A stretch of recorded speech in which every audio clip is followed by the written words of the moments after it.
घर की याद का पहला एमसीक्यू है, कवि को किसकी याद आती है? तो कवि को अपने परिवार की याद आती है। सही उत्तर है परिवार की याद आती है। नेक्स्ट प्रश्न, जेल में कवि क्या करने में व्यस्त रहता है? तो जेल में कवि काटने में व्यस्त रहता है, जैसे सूत काटने के लिए मिलता है उनको, तो काटने में व्यस्त रहता है। नेक्स्ट प्रश्न, जेल में कवि किससे भागता है? तो जेल में कवि आदमी से भागता है। सही उत्तर है सी, आदमी से भागता है। नेक्स्ट, कवि कारावास में किसे संबोधित करता है? कवि कारावास में सावन को संबोधित करता है और सावन को संबोधित करके ही कविता लिखता है। सही उत्तर है ए, सावन को संबोधित करता है। नेक्स्ट, कवि ने किस स्वाधीनता आंदोलन में भाग लिया था? तो कवि ने असहयोग आंदोलन में भाग लिया था। सही उत्तर है ए, असहयोग आंदोलन, जिसे गांधी जी ने शुरू किया था। नेक्स्ट प्रश्न है, कवि अपनी कुशलता का संदेश किसे देना चाहता है? तो कवि अपनी कुशलता का संदेश अपने पिता को देना चाहता है, अपने पिता को देना चाहता है। सातवां प्रश्न, कवि के अनुसार किसकी आयु अधिक होने पर भी उनमें युवकों जैसा उत्साह था?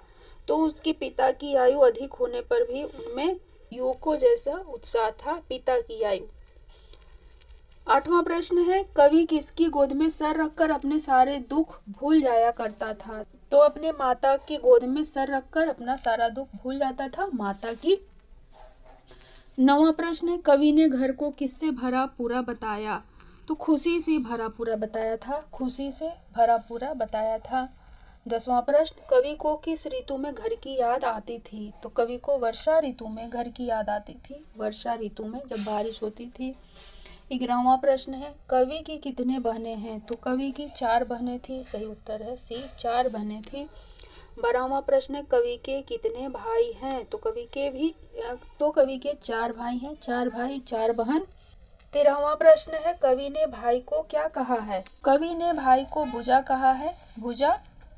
14वां प्रश्न है, कवि के पिता के बोलने में किसकी गर्जना सुनाई देती थी? तो बादल की गर्जना सुनाई देती थी उसे, अपने पिता की बोली में बादल की गर्जना। 15वां प्रश्न है, कवि का घर किसका भंडार है? तो कवि का घर खुशियों का भंडार है, खुशियों का। नेक्स्ट प्रश्न है और अंतिम प्रश्न है, कवि के भाई आपस में किसके कारण बहुत गहरे जुड़े हुए हैं?